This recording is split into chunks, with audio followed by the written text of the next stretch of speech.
नमस्कार मित्रों, एक बार फिर से स्वागत है आपका। मित्रों, देख रहे हैं आप, आज हम बहुत अच्छे तरीके से जानने वाले हैं इस टॉपिक को। आप बने रहिए। तो जैसे हम बात करते हैं विशेषण की, सामान्य से अपने परिभाषा पढ़ी होगी किताबों में से, लेकिन हम यहाँ बहुत अच्छे तरीके से जानने वाले हैं। ठीक है, तो देखिए, हम विकारी शब्दों को पढ़ते आए हैं, है ना। उन विकारी शब्दों में हमने शुरुआत में चर्चा कर दी है संज्ञा, सर्वनाम। तो और विकारी शब्द, है ना, और विकारी शब्द कौन से शेष रहे हैं? वैसे बात करें हम, कितने हैं? 4। कितने? 4 हैं। कौन कौन से हैं? संज्ञा, है ना, संज्ञा, सर्वनाम, विशेषण, विशेषण और क्रिया।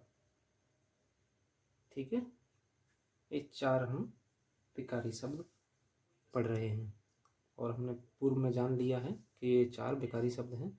तो हमने इनको कंप्लीट कर लिया है 2 को। आज हम विशेषण को पढ़ने वाले हैं। तो इसके अर्थ की बात करें, हम शाब्दिक अर्थ की बात करें तो विशेषण का शाब्दिक अर्थ है विशेषता बताना। क्या होता है?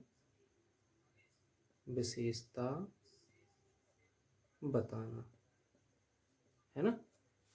विशेषता बताना ही होता है। अब देखिए, विशेषता बताना है तो किसकी विशेषता बताना है ना, ये भी तो आप जानना आवश्यक है। चलिए देखिए, हम इसमें इनको जानते हैं कि किसकी विशेषता बतलाता है। तो हम देखो जानते हैं कि संज्ञा की विशेषता जो बताता है वो विशेषण। एक एक से जानते हैं हम बढ़िया तरीके से। संज्ञा की जो शब्द विशेषता बतलाता है वो विशेषण।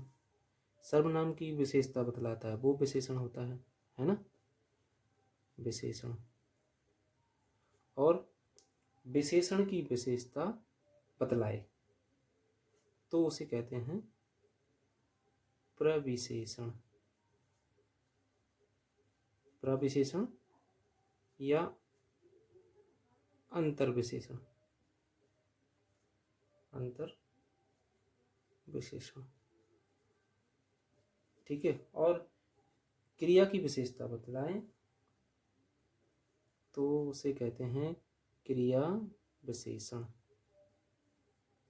ठीक है, अब देखिए, हमें यहाँ से परिभाषा निकल कर आ जाएगी। देखना कैसे, कि जहाँ विशेषण दिखाई दे रहा है तो किसके साथ में? एक तो संज्ञा और एक सर्वनाम, है ना। क्लियर हो गया? यहाँ से हम विशेषण की परिभाषा यहाँ से बना सकते हैं, ना, कि ऐसा विकारी शब्द है ना, विकारी है तो हम लिखेंगे ऐसा विकारी शब्द जो संज्ञा व सर्वनाम की विशेषता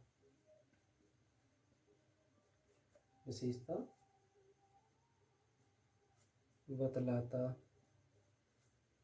है और क्या देखना, और वह संज्ञा और सर्वनाम। देखो, यहाँ तक हमने जान लिया कि ऐसा विकारी शब्द जो संज्ञा व सर्वनाम की विशेषता बतलाता है वो क्या कहलाता है? विशेषण कहलाता है। ठीक है, क्या कहलाता है? विशेषण कहलाता है। अब इसी में जाना और कि वह संज्ञा व सर्वनाम, और वह संज्ञा व सर्वनाम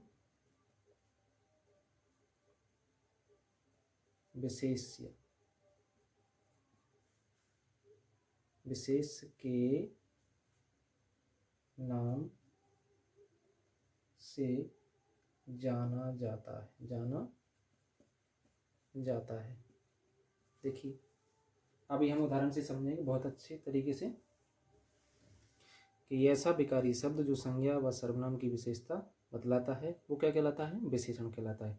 और वह संज्ञा व सर्वनाम, वह संज्ञा और सर्वनाम विशेष के नाम से जाना जाता है ना। जिसकी विशेषता बतलाई जाती है वही जो संज्ञा व सर्वनाम है वो विशेष के नाम से जाना जाता है ना। किसके नाम से जाना जाता है, विशेष के नाम से जाना जाता है। और देखें हम कुछ शब्द ले रहे हैं, जैसे हम ले रहे हैं विशेषण तो ले ही रहे हैं, लिख लेते हैं विशेषण, इनको जान लें। जैसे विशेषण, विशेष, विशेषक और प्रविशेषण।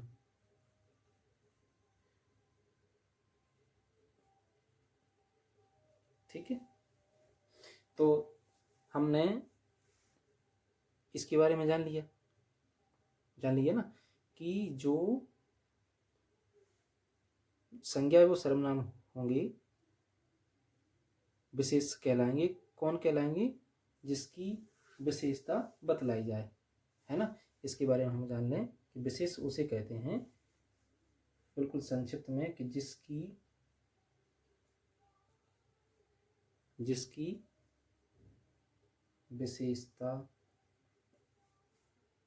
बतलाई जाए, जिसकी विशेषता बतलाई जाए वो क्या है, विशेष हैं। ठीक है, वो क्या है, विशेष हैं। और जिससे विशेषता बताई जाए, देखना, जिससे विशेषता बतलाई जाए वो क्या है, विशेषक। देखो एक नया शब्द आया है आपके लिए कि जिससे विशेषता बतलाई जाए वो क्या है, विशेषक है। ठीक है, क्लियर हुआ होगा। अब देखें हम विशेषण जान रहे हैं, विशेषण और विशेष्य। आप ध्यान रखें, हम आगे समास पढ़ेंगे ना, एक कर्मधारय और द्विगु, इन दोनों को आप बिल्कुल तरीके से समझ लीजिए, विशेषण और विशेष्य। इनको हमने ध्यान से यहाँ समझ लिया तो इन दोनों को समझने में, दोनों समासों को समझने में हमें दिक्कत नहीं आएगी, बिल्कुल सरल हो जाएंगे ये दोनों। ठीक है, दोनों बिल्कुल सरल हो जाएंगे। और जो विशेषण है, आप विशेषण को तरीके से समझ जाइए और समझ लीजिए। ठीक है, अब देखो हम उदाहरण लेते हैं।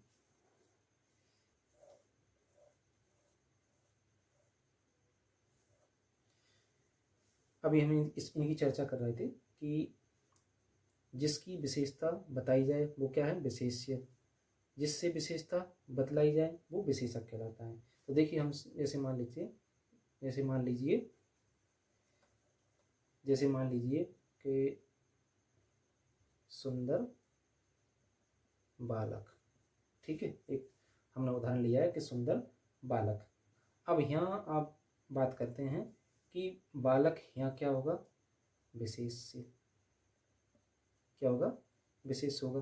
देखो हम लिख चुके हैं कि जिसकी विशेषता बतलाई जाए, तो किसकी विशेषता बतला रहे हैं यहाँ, बालक की। तो बालक क्या हुआ, विशेष हुआ, है ना। ध्यान रखना इस बात के लिए, क्या होगा, विशेष हुआ। और जो सुंदर है, क्या है, सुंदर है। सुंदर आप क्या है, विशेषण है विशेषण, विशेषण हुआ। तो विशेषण ही आप कहें विशेषक है। विशेषण ही क्या है, विशेषक है। तो एक नई जानकारी ये भी जान ली कि विशेषण ही विशेषक है। ठीक है, अब देखिए और जाने हम, जो शब्द एक रह गया था इसमें, प्रविशेषण। ठीक है, प्रविशेषण को जान लेते हैं। प्रविशेषण और विशेषण, विशेषण इधर लिखते हैं, ठीक है। प्रविशेषण और विशेषण, ठीक है। अब देखें, हम बात करें कि विशेषण किसकी विशेषता बतलाता है। विशेषण संज्ञा और सर्वनाम की, है ना, संज्ञा और सर्वनाम की विशेषता बतलाता है। विशेषण संज्ञा और सर्वनाम की विशेषता बतलाता है। अब बात आती है कि प्रविशेषण क्या है, या मैं इधर भी लिखा हुआ है कि अंतर विशेषण। तो प्रविशेषण को आप जान के रखिए, है ना। ये प्रविशेषण विशेषण की विशेषता, किसकी, विशेषण की विशेषता बतलाता है ना। विशेषण की विशेषता बतलाता है, वो क्या है, प्रविशेषण। अब इसको हम उदाहरण से समझते हैं, देखना। जैसे हम लिखें चतुर मनुष्य, है ना, चतुर मनुष्य। अब देखो, चतुर मनुष्य हमने लिखा, तो अब हम इसमें प्रश्न करें कि इसमें मनुष्य क्या है, मनुष्य क्या है, संज्ञा, है ना। दूसरी स्थिति किस मनुष्य की विशेषता बतलाई जा रही है, तो फिर क्या होगा, विशेष भी हुआ, है ना, क्या होगा, विशेष भी हुआ। और इधर आ जाइए आप, चतुर क्या है, विशेषण, क्या है, विशेषण है। और हमने इसको ऊपर क्या जाना, विशेषण ही क्या है, विशेषक, विशेषण ही क्या है, विशेषक। और अब जो हम लिख रहे हैं प्रविशेषण, तो प्रविशेषण हम कह रहे हैं कि विशेषण की विशेषता बतलाता है, वो प्रविशेषण कहलाता है। जैसे हम चतुर के पहले हम लिख देते हैं बहुत, क्या, बहुत चतुर मनुष्य, बहुत चतुर मनुष्य। तो यही क्या हो गया, प्रविशेषण, प्रविशेषण, ठीक है। ये क्या हो गया, प्रविशेषण। अब बहुत ही नहीं, हम यहाँ कम भी लिख सकते हैं, कम चतुर मनुष्य, तो कम भी क्या हो जाएगा, प्रविशेषण। तो स्पष्ट हो गया कि विशेषण की विशेषता बतलाता है वो प्रविशेषण, है ना। क्या हो गया, प्रविशेषण। और जिसकी विशेषता बतलाई जाए वो क्या है, विशेष्य, या कहें संज्ञा है। और विशेषण ही विशेषक है, ये भी हमने जान लिया, ठीक है। विशेषक या विशेषण कौन है, जिससे विशेषता बताई जाए। जैसे चतुर है, चतुर से विशेषता बतलाई जा रही है, तो वो क्या होगा, विशेषण या विशेषक, ठीक है। अब हम और उदाहरण लेते हैं, ठीक है। जैसे मोहन धीरे धीरे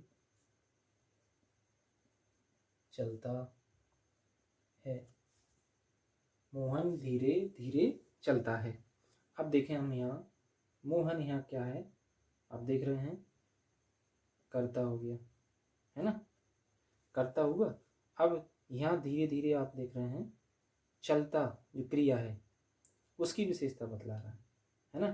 तो यहाँ ये क्रिया हो गई, है क्रिया, तो क्रिया की विशेषता बतला रहा है ना, ये क्रिया की विशेषता बतला रहा है, तो इसे क्या कहेंगे हम, क्रिया विशेषण कहेंगे।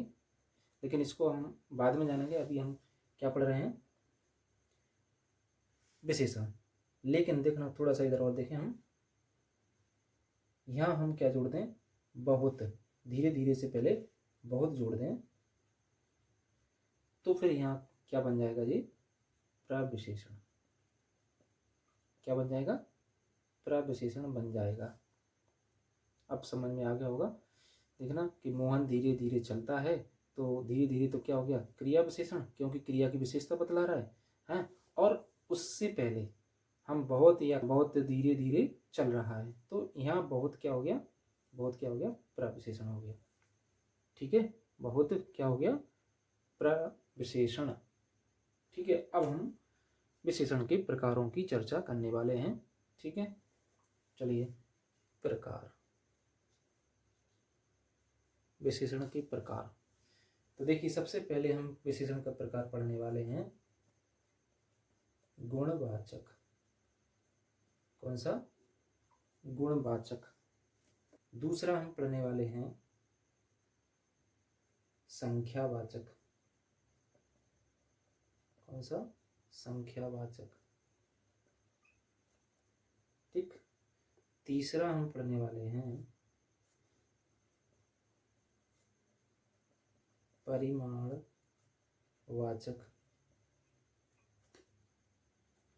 आप इसको परिमाण समझें, परिणाम न समझें, है ना, कई परिणाम समझ लेते हैं। चार हैं संकेतवाचक या सार्वनामिक, सार्वनामिक विशेषण।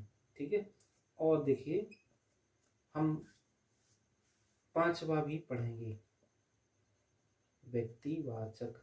आपने अभी चार पढ़े होंगे, चार लिखे होंगे, पढ़े होंगे, तो आप इसको बिल्कुल ऐसे जान रखें कि पांच ही होते हैं, चार नहीं होते। विशेषण कोई प्रकार की बात आए तो विशेषण के प्रकार पांच ही होते हैं। ठीक है, देखिए, इस व्यक्तिवाचक के बारे में थोड़ा सा एक मैं लाइन लिख देता हूँ। ये कैसे है, संज्ञा शब्दों से विशेषण बनाना, संज्ञा शब्दों से विशेषण बनाना। ठीक है, तो आप पांच प्रकार जान के रखिए। चलिए, अब हम एक पहले नंबर पर चर्चा करने वाले हैं बहुत अच्छे तरीके से।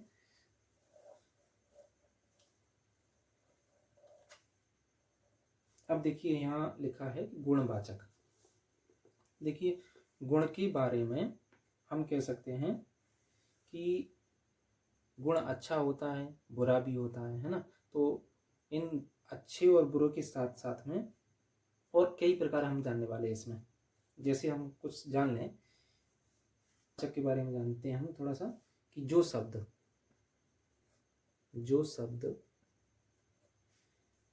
किसी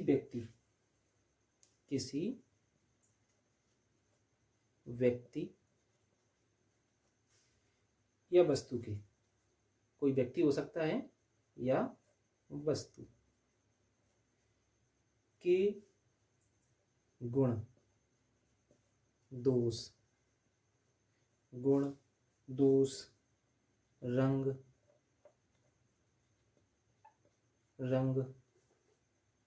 आकार,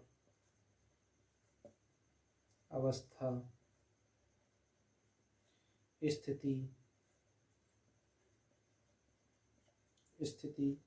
स्वभाव, दशा, स्पर्श, गंध, स्वाद आदि का बोध कराता है ना, स्वाद आदि का बोध कराए, तो वो क्या है, गुणवाचक विशेषण के अंतर्गत आएगा। अब यहाँ बात करें कि गुणवाचक विशेषणों की गणना करना मुमकिन नहीं है ना, क्योंकि इसका क्षेत्र क्या है, बहुत बड़ा है, विस्तृत है। तो हमने इतने ही लिख दिए, पर्याप्त हैं। आप देखिए, हम लिखे हमने कि गुण, दोष, रंग, आकार, अवस्था, स्थिति, स्वभाव, दशा, स्पर्श, गंध, स्वाद आदि का बोध कराए, वो क्या है, गुणवाचक विशेषण है। जैसे मान लीजिए हम लिख रहे हैं कि गुण बोधक है ना, गुण बोधक। तो गुण बोधक में हम कह सकते हैं अच्छा है, अच्छा, भला, सुंदर कह सकते हैं ना। ठीक है, एक गुणबोधक हो गया। दूसरा माने हम दोष, दोष लिखा है हमने, तो दोष के लिए कौन कौन आ सकते हैं। दोष में आप देखेंगे बुरा, खराब है, उद्दंड, उद्दंड, जहरीला आदि, है ना। और रंग की बात करें तो काला, गोरा है, रंग में आ जाएंगे, आप समझ रहे रंग की बात कर रहे हैं। काला, गोरा, पीला, हरा, नीला। फिर इसके बाद आकार की बात करें, आकार में छोटा, बड़ा, है ना। और काल की भी बात करें हम, है ना, काल की बात करें तो काल में पुराना। रंग की बात हमने क्या बोला, आकार, आकार को भी जान लिया। फिर जैसे और एक आता है काल, तो काल में प्राचीन है, नवीन है, क्षणिक है, क्षणभंगुर है ना, ये भी हो जाएगा। फिर आता है जैसे मान लो स्थान है, स्थान बोधक में, स्थान बोधक में आप जान के रखें, जैसे चीनी है, मद्रासी है, बिहारी है, पंजाबी है, उड़िया है, ये बहुत सारे हो जाएंगे। ठीक है, फिर हमने और लिखा है जैसे गंध, ठीक है, गंध के लिए हम लिख सकते हैं खुशबूदार, सुगंधित आदि। फिर दिशा बोधक लिखा है हमने, क्या, दिशा बोधक, तो दिशा बोधक में पूर्वी, पश्चिमी, उत्तरी, दक्षिणी आदि शब्द आ जाएंगे। फिर अवस्था बोधक में गीला है, सूखा है, जला हुआ है ना, शुष्क है, इस तरह से। दशा बोधक में, दशा बोधक में आप जान के रखें, जैसे रोगी, भला, चंगा है, स्वस्थ है, अस्वस्थ है, इस तरह से। ठीक है, दशा बोधक। फिर आकार, स्पर्श बोधक में आ जाएंगे कठोर है, कोमल है, मखमली है, इस तरह से ये शब्द आ जाएंगे। स्वाद बोधक में है खट्टा, मीठा, नमकीन, कसेला आदि इस आ जाएंगे इसमें। ठीक है, ये तो क्या हो गया, गुणवाचक। अब इसमें एक चीज और जाने कि गुणवाचक विशेषणों में से कुछ विशेषण खास विशेष्यों के साथ प्रयुक्त होते हैं, कुछ खास विशेष होते हैं उनके साथ प्रयुक्त होते हैं, तो उनके प्रयोग से वाक्य बहुत ही सुंदर और कहें मजेदार होया करते हैं, है ना, मजेदार होया करते हैं। जैसे हम बात करें, एक दो उदाहरण ले लेते हैं। कुछ वाक्य ले रहे हैं कि इस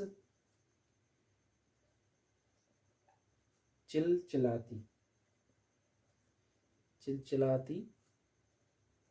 धूप में घर से निकलना मुश्किल है। आप लिख के रखिए, थोड़ा सा टाइम ज़्यादा हो रहा है इसमें, हमेशा मैं फालतू बर्बाद नहीं करना चाहता। ठीक है, और दूसरा मैं बता रहा हूँ, जैसे मुझे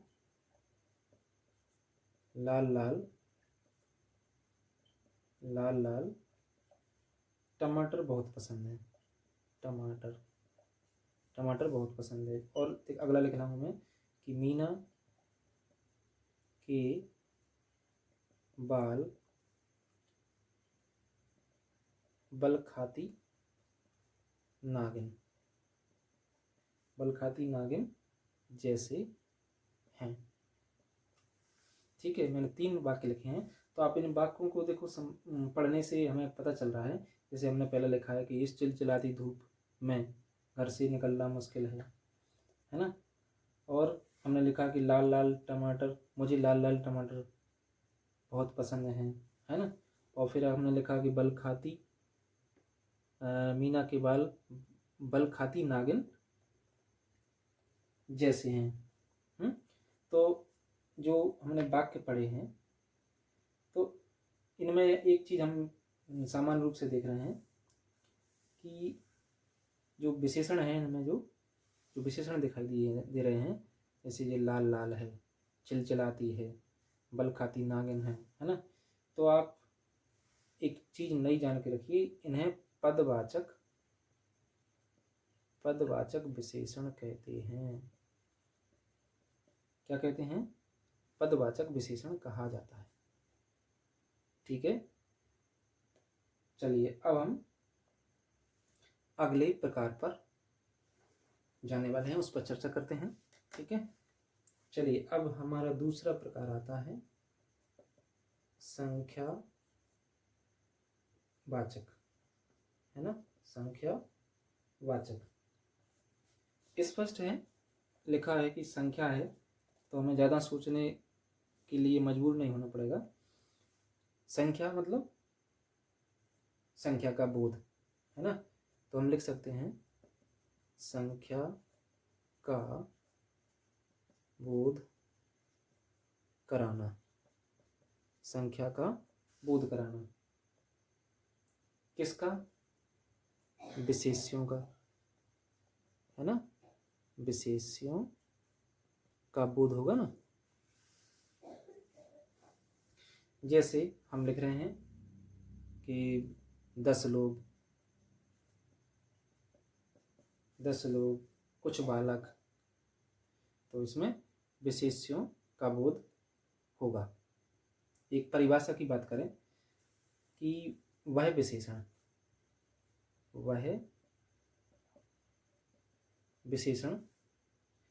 जो अपने विशेष्यों, मैं बोल देता हूँ, वह विशेषण जो अपने विशेष्यों की निश्चित या अनिश्चित संख्याओं का बोध कराए। निश्चित या अनिश्चित संख्याओं का बोध कराए, वह क्या कहलाता है? संख्यावाचक विशेषण कहलाता है ना। निश्चित और अनिश्चित संख्या का बोध कराए, वो संख्यावाचक विशेषण है। अब इसमें भी आप देखें कई तरह के हैं, तो हम बात करें कि निश्चित संख्यावाचक विशेषण कई तरह के होते हैं, है ना। निश्चित संख्यावाचक विशेषण कई तरह के होते हैं।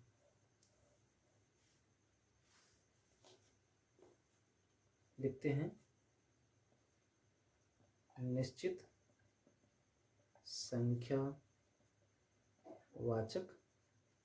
विशेषण। निश्चित संख्यावाचक विशेषण की बात करें तो सबसे पहला इसमें आता है, आपका आएगा गणनावाचक। कौन सा? गणनावाचक। अब फिर दूसरा हम जाने आवृत्तिवाचक। तीसरा हम जाने क्रमवाचक।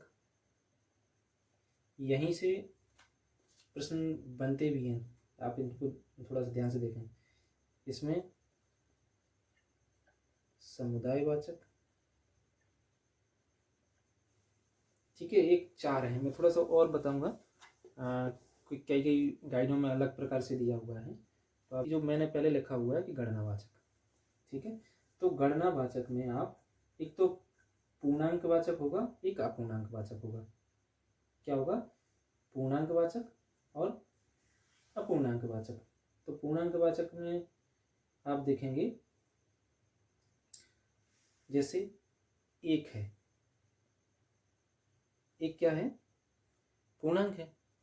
अब हम बात करें कि इसी में सवा लिख दें, सवा, तो ये अपूर्णांक हो गया, अपूर्णांकवाचक हो गया। गणनावाचक तो है, लेकिन हम लिख रहे हैं कि 1, 2 या 4, इसे लिखें एक बालक है, 4 बालक, तो आप देख रहे हैं कि ये पूर्णांक है।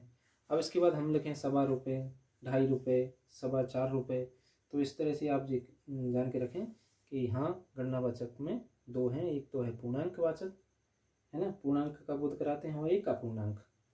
ठीक है, एक जो हो गया। अब दूसरा है आपका आवृत्तिवाचक।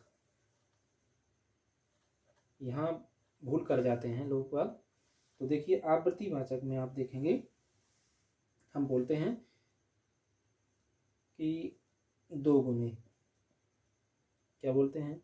2 गुने, 2.5 गुने, बोलते हैं ना, 2.5 गुने और 4 गुने, इस तरह से आवृत्तिवाचक में होंगे। किस में होंगे? आवृत्तिवाचक में होंगे। ठीक है, हम सीधी सीधी बात करें कि गुणा का बोध हो, है ना, 2 गुने, 4 गुने, 5 गुने, 10 गुने, तो वहाँ आवृत्तिवाचक होगा। अब यहाँ अगला देखें हम, क्रमवाचक। क्रमवाचक में पहला, दूसरा, चौथा, पांचवा, इस तरह से आप एक क्रमवाचक हैं। तो क्रमवाचक में पहला, दूसरा, चौथा, पांचवा, इस तरह से जो भी आगे बढ़ते जाएंगे तो वो एक किस में आएंगे? क्रमवाचक में। फिर आता है एक समुदायवाचक। क्या? समुदाय। तो समुदायवाचक में आप जानेंगे दोनों, तीनों, चारों, पांचों, इस तरह से। लेकिन मैं देखो और एक चीज और जोड़ देता हूँ कि इसमें आपको कहीं कहीं संग्रहवाचक, संग्रहवाचक में आपको चारों या दोनों ऐसा लिखा हुआ मिलेगा।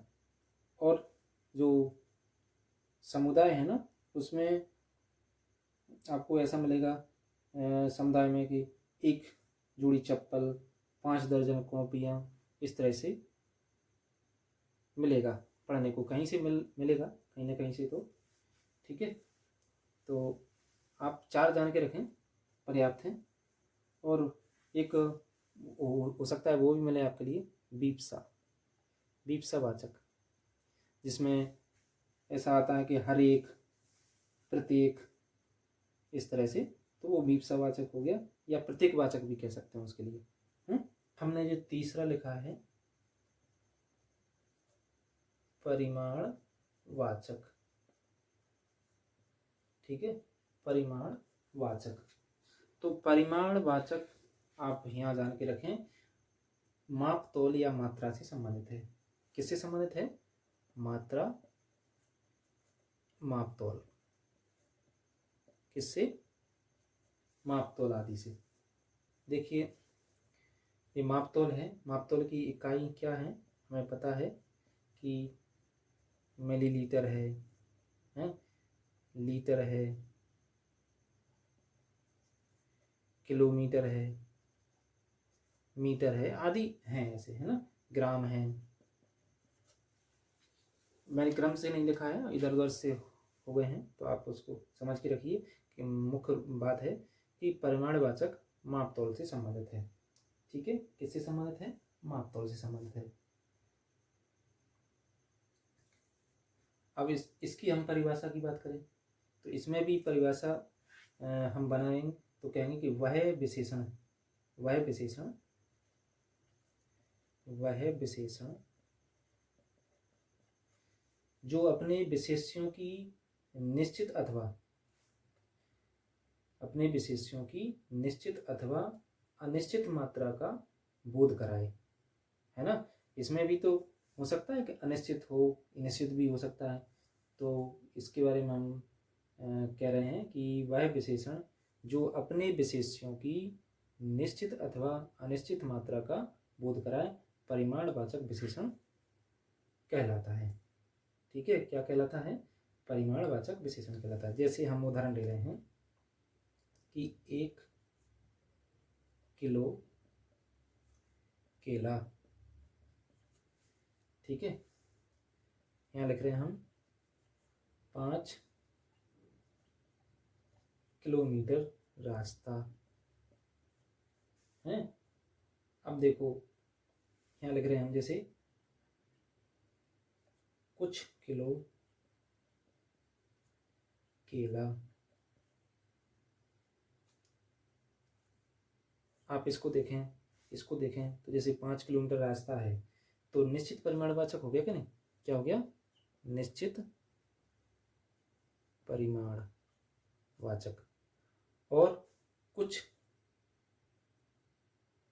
देखिए यहाँ ये क्या हो गया? कुछ किलो केला, कुछ किलो केला। तो ये क्या है? अनिश्चित, अनिश्चित परिमाणवाचक विशेषण। हुआ कि नहीं? दोनों को हमने जान लिया। अब देखिए और महत्वपूर्ण बात जानते हैं हम।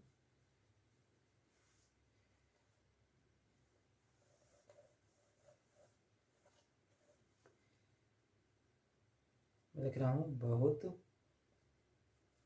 पानी, और एक वाक्य लिख रहा हूं बहुत छात्र। बहुत छात्र, ध्यान से देखिए इन दोनों के लिए। अब यहाँ पानी क्या है, आप सोचने वाली बात है।